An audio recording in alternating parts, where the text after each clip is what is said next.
Le numérique est souvent décrit comme une véritable promesse pour l'Afrique dans un contexte de chute du prix des matières premières qui taraude bon nombre d'acteurs et interroge les capacités d'investissement des États. Les nouvelles technologies représentent une voie de développement aussi bienvenue que salutaire. Seulement, elles peuvent aussi être source d'effets négatifs pour les populations car avec développement du numérique rime essor de la gig economy. Nous en parlons ce matin avec Mark Graham, professeur à Oxford University. Mark Graham, bonjour. Nos téléspectateurs ne savent pas forcément ce que c'est que la gig economy. Pourriez-vous nous en donner votre définition brièvement?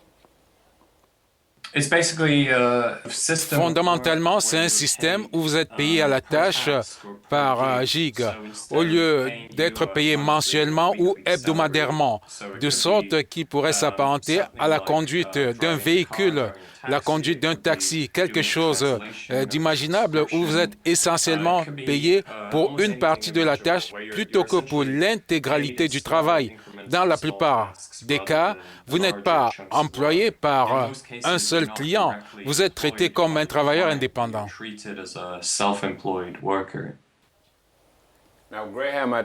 Dans un récent exposé à Dakar, vous avez relevé les effets négatifs du gig économique dans le secteur digital notamment.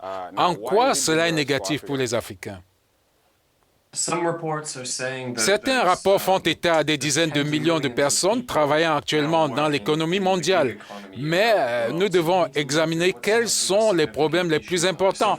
Par exemple, je pense que l'un des problèmes est le fait qu'une grande partie de la main-d'œuvre sur certaines plateformes est globale. Cela signifie que si un emploi est répertorié au Nigeria, au Kenya, aux Philippines et en Inde, en Allemagne, tous peuvent concourir pour le même travail. Donc, si vous combinez cela fait une offre excédentaire de la main-d'œuvre. Nous craignons, au regard de la concurrence entre les travailleurs, l'inquiétude est que cela entraîne la réduction des salaires et les conditions de travail parce que les travailleurs sont essentiellement en compétition les uns contre les autres pour des salaires qui risquent d'être de plus en plus bas. Because workers are essentially competing against each other for lower and lower wages. Mark Graham, vous avez également évoqué la possibilité de créer un modèle alternatif qui protège les droits des travailleurs. Ça consisterait en quoi ce modèle finalement? Eh bien, les travailleurs, pour certains cas, pourraient commencer à construire des systèmes de collaboration plutôt que de se faire de la concurrence. Ils peuvent donc se tourner vers des systèmes de soutien mutuel, par exemple. Le gouvernement peut même chercher comment améliorer la réglementation de certaines plateformes, parce que dans la plupart des pays du monde, nous avons des lois du travail qui protègent les travailleurs et protègent les pigistes, mais dans beaucoup de cas, ces plateformes, ces lois ne sont pas respectées. Et puis, nous pouvons aussi regarder les changements que les plateformes elles-mêmes pourraient faire.